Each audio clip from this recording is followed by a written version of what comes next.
All right, y'all. I'm back for another one. Getting right into it. This is the Deathly Hallows Part 1.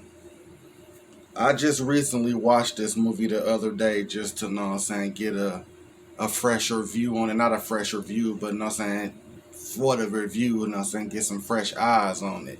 And I'm going to get right to it. The movie starts off straight away. It's getting deep. Like the title crawl from the first to this movie, you see it's getting darker and darker. Now this title crawl is just pure dark and gloomy. You think you coming into a horror movie. So the movie starts off, like I said, I always say this and then go against it. I ain't gonna go beat for beat, plot for plot. I'm just gonna give you the basic synopsis of what's happening. But anyways, the movie start off with Harry, Ron, and Hermione all singly. He at his family house, Harry at the Dursleys, and Hermione with her parents. She obliviate they minds and take herself out of the picture of ever being their daughter for the war that's coming. So that's like a little sentimental, sad scene to start the movie to let you know it's real. Harry saying bye to the Dursleys. In a deleted scene, you see Vernon show a little respect, and you see Dudley actually shaking Harry's hand like they know it's serious now. First time you see it, and it's deleted, but people who know the franchise know what happened. So it's a nice little moment. So after they leave, Harry go in the house. He chill to the night with his owl, and that's when the Order of the Phoenix. The Order of the Phoenix. They all show up. Tonks, you know what I'm saying? You know the roll call, Mad Eye Moody. You know, so I think everybody show up. I think Fred and George there, Hermione there, everybody there because they finna save Harry because I think he's still under 17. So the Ministry of Magic can track his every movement. Baltimore then took over the Ministry of Magic at this point. They have the current Ministry of Magic start the movie off with some kind of uproar, State of the Union kind of address, like we gonna be strong through these dark times. Woo woo. They off him, I think, either later on in this movie or in Deathly Hallows Part 2, but he don't play a role. This is all about Harry and his group in the Oars against the Dark Lord and the Death Eaters. So, like I said, I ain't gonna go through plot peep, bam, bam, bam. After they do all of that, they meet up at the Weasley's residence because Flo and I think Flo and Bill finna get married. And basically, I kind of skipped over a nice little part, the battle with the Seven Potters, where when I said that and then skipped over it. I'm gonna go right back to it and just get through it. Potter, when the Oars come to pick Harry Potter up, they tell him about you under 17, the ministry can still track you. We got to get you to a safe place. They snap a piece to his hair, Potter juice potion. Everybody in the group turn into Harry Potter, Hagrid, everybody. So that's when they on the road on their broomsticks and all of that. That's when the Death Eaters and the Dark Lord attack them. Woo woo woo. That's when the owl gets killed. You know what I'm saying? That's fucked up, but it happens. That's when the owl get killed, and they get back to the Weasley's residence, and that's when they start talking and recouping. And the next morning is when they talk about the wedding. So they setting up the wedding, and I look at the wedding as a lot of people say, "Man, y'all at war. What y'all doing with a wedding?" Yeah, I get all that, but for one, even in war times, things happen in the real war. I know these people are participants in the war, but in the war, when war happened, people still get married and live their life. It's just the soldiers out there fighting. But for civilians, they get to live their life. Now, Bill is less of a civilian, and I'm giving this too much talk anyway, but you get what I'm saying. People always knock the wedding, but I look at the wedding as it's okay, and it's a exposition dump because Harry at the wedding start falling into like historians of, you know what I'm saying, where he from? Godric's Hollow and all of that stuff. I'm tripping. But yeah, they start giving him all kind of information about Dumbledore's past, his town's past and all that. So that's when the Death Eaters send a message like, we just killed the Ministry of Magic. We know all of our ops is in this building. Y'all need to, know what I'm saying, get on our side or die. And that's when they start breaking the wedding up. They start attacking everybody. Hermione, Ron, Harry, all them scrambling, trying to get to each other. You hear Mr. Weasley like, get your Fred, George, get Jenny, get your sister, get out of here, woo woo. Everybody's starting to scramble, and the defense oars start, you know what I'm saying, trying to combat them, woo woo woo. They evaporate out of there and get to a little place that Hermione remembered as a kid, like some kind of downtown Britain area. So they dip off to the alley, you know what I'm saying, she pull out her purse, you know what I'm saying, get them some new clothes and stuff like that. They put it on, go to a restaurant to get some cappuccinos and chill and regroup and talk about what just happened. That's when some Death Eaters come in there. Now, technically, they could have came in there, realizes Ron, Hermione, and Harry, and just abracadabra the movie over. But that's not how it works.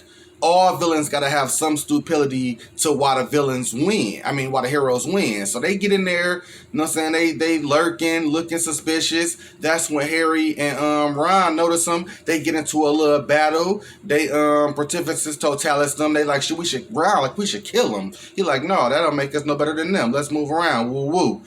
But I'm thinking they already know where you at. Whatever. So now, you know what I'm saying? Overall, this movie is good as hell. Like I said, I'm going through way more bot beat points than I said I should.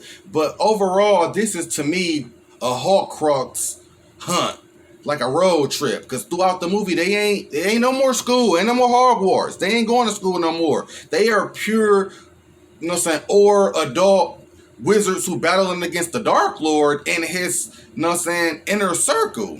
They running into Lucius, Bellatrix, Rodolphus. Well, he ain't in the movie, but you know what I'm saying, Scrimcher, and it's a bunch of dark wizards they run into throughout the movie. Snatchers. Everybody is after Harry. He's enemy of the state, basically. Undesirable #1. So they gotta be careful every move they make.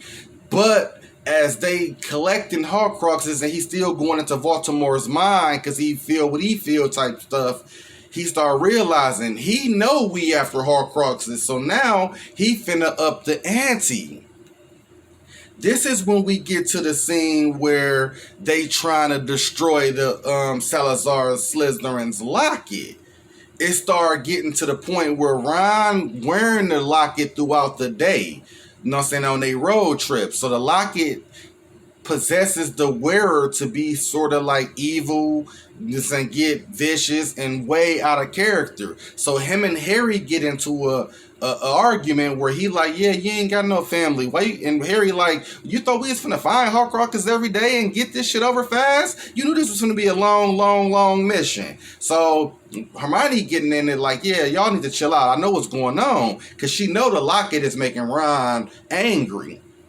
So she take it off his neck, like, let me wear it for a while. It's the locket that's making you act like that. So he's like, no, I seen y'all the other night. Really, it was just innocent, two friends who've been friends 6 or 7 years walking. But the locket is making him think jealousy. He always felt like inferior in a slight way to Harry. Like, I'm just Harry's, you know what I'm saying, sidekick. Like, Robin know he Robin to Batman. That don't mean Robin happy with it. You know what I'm saying? That's just some other shit. But anyways, whatever. That's how Ron feel. Like Scottie Pippen to Michael Jordan. The sidekick, the second man, always is very important, but always feel a little undervalued in any shape or form. Luigi to Mario. You know what I'm saying? Whatever. So he like, all right, I'm out of here. You coming with me or not? To Hermione. She like, what? We on Horcrux hunts. No, I ain't going. She don't say that, but her actions and body language say it, because she stayed with Harry. I thought that was a little like, you supposed to ride with your man, but this mission is bigger. She supposed to make him stay somehow instead of letting him go off. He could have got killed, but they got plot armor because they're the main characters. So he go out, you know what I'm saying, on his own. He say when he come back that he had to hide out. Motherfuckers was after him all night. It was scary. And Harry go out because, spoilers. I didn't say it. I'm sorry. Spoilers for this. I think I said it the last video. But he go out because he see a Patronus. I'm not going to reveal who the Patronus was, but it leads him to the Sword of Gryffindor. So but it's in the bottom of an ice lake. So, nothing, he stripped down to get into the lake, and they say that's better. Even though you would think clothes would be helping you, it's actually harmful when you in cold ass water. Whatever. He stripped down, but he started getting like, disoriented under the water and not. He tapping the ice trying to get out because he got pushed away from the area that he opened, the hole. So as all that's happening, Ron come out of nowhere with the Deluminator, excuse me, and he rescues Harry. And he like, damn, how you know I was here? He was like, he saw the Patronus. And they make up real quick. This wasn't like this finna last a long time. They beefing for a movie or two. No. They always have their little spats. Just like in the Goblet of Fire. They had their little 20-minute spat and then they was cool like 3 scenes later. That's how this worked. They best friends. You and your bestie ain't had great days every day of your damn life. Me and my best friend, them there had 2 or 3 fights. Whatever. So they go back to the hut where they hiding out with Hermione. She like, this her man, so she take a girlfriend approach, not a team approach. She take personal when she see Ron, like, how the hell you get back here? I thought you was on some bullshit. And how you got the sword of Gryffindor? Woo woo woo. He like, man, it's all good. Long story. We gonna talk, babe. Woo woo woo. That's it. Throughout the movie, I said dark wizards and Death Eaters and Snatchers and werewolves and Greyback. All these people been after Ron, Hermione, and Harry throughout the movie because the word is out. They after Horcruxes and they done destroyed 2 or 3 unknowingly at this point. They got rid of the ring already. They got rid of the book already. And I think in this particular movie, they get rid of the locket. So every time they kill a Horcrux, you know what I'm saying? I think I said the ring too. The Gaunt Ring, they got that too. But that almost killed Dumbledore. But anyways, every time they kill a Horcrux, he have a connection with Voldemort because a piece of the soul is coming out and getting released and being tarnished. So we get to a point where the Snatcher's been on their ass all movie. They get to a place, I think, where I don't know if she do incantations throughout the movie to shield their location. But these Snatchers are good. And I think he smell her scent or something. So she like, they getting closer and closer. They smell my perfume. They know we around here, but they really can't get past the detection. And Harry like, man, you a bad bitch when it come to them spells and charms. But this particular time, I don't know. They came through some kind of beef where they didn't have time to put up the charms. As she pull out the bag and start putting up the charms, the Snatchers are right there in their face and they see him. So they like, man, go get him, why don't you? They start chasing Ron, Hermione, and Harry through the forest. A nice little action scene. When Hermione realized we caught, she jinx Harry's face to make him look disfigured, take the scar off his head to make him look just like a different person. They get captured and held off to the Malfoy Manor where Lucius, his wife, Bellatrix, Draco, all there.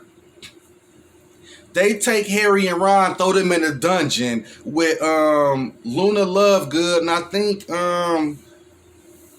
the wand maker, what's his name? The wand maker dude. I don't know. Ollivander. They down there, you know what I'm saying, as prisoners. Because Baltimore wanted him to talk about wands and get information about wands. And I think Grip Hook down there, the what you call them? The Goblin. So Ron and Harry is talking to them, seeing what's their last situations or what they've been going through.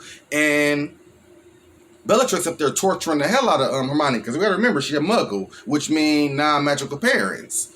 She torturing her, she putting mud blood in her hand. They just hearing all the screams and the agony she putting her through. She just talking to them about how y'all get the sword of Gryffindor out my vault, woo woo. She going crazy on the Snatchers, kicking ass. That's when Wormtail, she say go fetch Harry and Ron. Wormtail go down to the dungeon and get them. That's when Dobby come up. They're like, Dobby, what you doing here? Like, I'm always gonna be there for you, Harry. Woo woo. We day ones now. So when when Wormtail come out, like, yeah, y'all come with me. Y'all coming up. the elf snaps his finger. He at the top of the stairs. He, you know what I'm saying, do some elf magic, and they get the key. They save all the people who was in the dungeon. They go out there. They, you know what I'm saying, have a little fight with the Malfoys, little minor dueling. You know what I'm saying? They saying we finna call the Dark Lord to come kill y'all. That's when Dobby, like, you know what I'm saying, bloop, do a little magic trick to get them all out of there. But as that's happening, Bellatrix throw a, you know what I'm saying, dagger at his goofy ass, and as they evaporate out of there, the dagger connect with Dobby, and it's a sad moment. From what I hear through other Harry Potter channels, this was a better death than he got in the book. One of the few things that they did better in the movie than the book, because his death was, not saying, touching, and I was like, whoa, I felt that. So then after that, they bury him, no magic, and that's how the movie basically ends. Voldemort goes to the grave of the great Albus Dumbledore, and he opens it, cracks the casket open. He grabs the Elder Wand. He makes a big wahoo lightning sky beam to the sky, and that's how Deathly Hallows 1 ends. This movie to me was a good ass movie. I'm gonna give it probably a good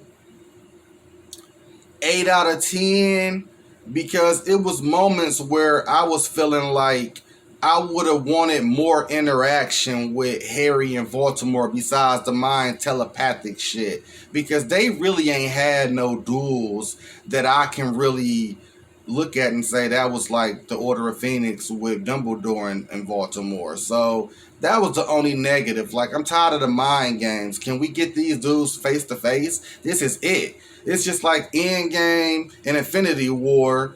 You saw them fight Thanos and get that ass beat the first movie, and then they fought him more in the second. It's like, can we get Harry and him a small fight here and there besides just dueling wands? But I don't know why I just went on a little terrible rant about what I didn't like about it, seeing that these the last movies. But that's what I was thinking. Like, this is the final movies. They interactions should, unless the next movie gonna be 2 hours of them fighting, they should be interacting a little more. But overall, the movie is an 8 out of 10. You see the growth in the characters. They know these characters like the back of their hand. The movie is great. It started off with a murder to let you know Baltimore ain't playing. The Muggle study teacher, she like, I know you, Snape. We was friends. You see Draco visibly terrified because this was a teacher who taught him. So this movie is great. It's just, that's the only thing I could think about that would be negative, which not make it a 10. But stay tuned. Deathly Hallows Part 2, and that's going to conclude my Harry Potter franchise. And I'm out. ZZ the King. Like and subscribe, baby.